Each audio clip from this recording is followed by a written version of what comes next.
হাদিস নবীজি বলেছেন আফদালুস সিয়াম সর্বোত্তম রোজা বাদা রমাদান রমাজানের পরে সর্বোত্তম যেই রোজা আছে সেই রোজাটা কোনটা বলে শাহরুল্লাহিল মুহাররম। এটা মুহররমের রোজা। মুহররমে বান্দা যেই রোজাটা রাখবে এটা রমাজানের পরেই গুরুত্বপূর্ণ যেই রোজা এটা মুহররমের রোজা।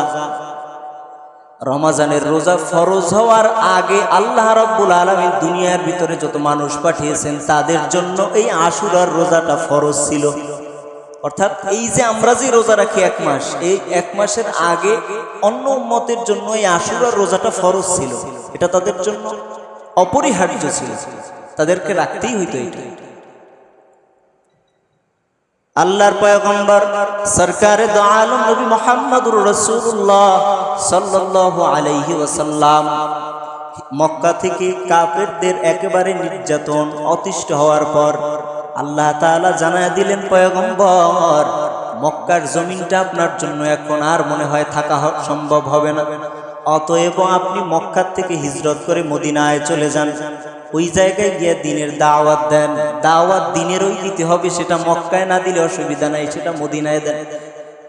আল্লাহর নবী তার জন্মস্থান মক্কা গভীর রাত্রে জামাতা আলীকে নিজের বিছানায় শোয়া রাইখা, ও আলী তুমি আমার বিছানায় রেশমি চাদর গায়ে দিয়া শুয়ে থাকো, আর আমি পয়গম্বর আল্লাহর হুকুমে আমি মক্কা থেকে মদিনার দিকে সফর করতেছি, এটা আমার হিজরতের সফর, পালায়া যাইতেছে পয়গম্বর। নবী আমার ঘর থেকে নামছে, নবীজির চেহারায় এত আলো, বাইরের কোনো আলোর প্রয়োজন নাই, রাহমাতাল লিল আলামিনের চেহারার আলোই তো যথেষ্ট। আল্লাহ নবী ঘর থেকে বাইরে নামার পর আবু বকরের ঘরের দিকে যায়, আর কাবা ঘরের কিনারা দিয়ে যায়। নবী আমার কাবা ঘরে দেখে, নবী আমার বারবার পেছনের দিকে তাকায়া দেখতেছে, ও কাবা ঘর তোর সন্তানরা তোর কাছে আমারে থাকতে দিল না, আমি তোকে ছেড়ে আমার জন্মস্থান, আমার মায়ের ঘর, আমার বাবার বাড়ি ছেড়ে, আমার দাদার বাড়ি ছেড়ে আমাকে হিজরত করতে হচ্ছে রাতের আধারে। তবে ও কাবা তুই আমার কাছ থেকে শুনিয়া লও, এই ঘরে আমি আজ থাকতে পারলাম না, তোর ইবাদত আমি করতে পারলাম না, তোর তদারকি করতে পারি না, অসুবিধা নেই। আজকে আমি মুহাম্মদুর রাসূলুল্লাহ পালায়া মক্কা থেকে মদিনায় যাই, এমন একটা দিন আসবে তোর ঘরে আমি বীরের বেশে, বিজয়ী বেশে তোর ঘরে আমি ফিরে আসব। নবীজির মনে এত ব্যথা, এই ঘরটা ছেড়ে যেতে চায় না। আল্লাহ নবী বলেন, জন্মভূমির জন্য মায়া নাই এমন কোনো মানুষ নাই, যার দিলে জন্মভূমির মায়া নাই তার দিলে তো কোনো মায়াই থাকার কথা না।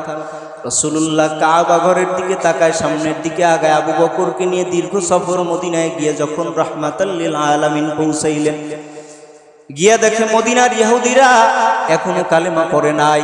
ওই ইহুদিরা পর্যন্ত ওই জায়গায় আশুরার দিনে রোজা রাখে। মুহররমের 10 তারিখে গিয়া দেখে পয়গম্বর ওই মদিনার ইহুদিরা রোজা রাখতেছে। আল্লাহ নবী জিজ্ঞেস করলেন, কি কারণে তোমরা এই দিন রোজা রাখো? বলে, এই দিনটা আমরা এই জন্য রোজা রাখি, এটা তো বড় গুরুত্বপূর্ণ, বড় সম্মানিত দিন। কেন এই দিনটা এত সম্মানিত? ইহুদিরা বলে, ও পয়গম্বর এই দিনটা এই জন্য এত সম্মানিত কারণ এই দিনে 10ই মুহররম, এটা আল্লাহ তাআলা আমাদের নবী পয়গম্বর মূসা আলাইহিস সালাতু ওয়াস সালামকে ওই ফেরাউনের কবল থেকে এই 10ই মুহররম আল্লাহ মুক্ত দান করেছেন। এমন মুক্ত আল্লাহ তাআলা করে দিয়েছেন যেই 10ই মুহররম দিনে ফেরাউন ওই লোহিত সাগরে পইরা একেবারে দল বলে ধ্বংস হয়ে গেছে, আর মূসা নবী তার উম্মত সহ ওপারে উঠে গেছে। এই দিনটাই হলো এই 10ই মুহররমের দিন। অতএব এই পয়গম্বর মূসা আলাইহিস সালাতু ওয়াস সালাম যখন ওপারে উঠেছে 10ই মুহররম, নবীজি আল্লাহর একেবারে কৃতজ্ঞতা স্বীকার করতে গিয়া পয়গম্বর মূসা জীবনে যতদিন হায়াত পেয়েছেন ওই ততদিন 10ই মুহররম শুকর আদায়ের একটা রোজা রাখছেন। এই জন্য আমরা তো তার উম্মত, আমরাও ওই রোজাটা পালন করি। এবার রাহমাতাল লিল আলামিন বললেন, নবীজি বলেন, ও উম্মতেরা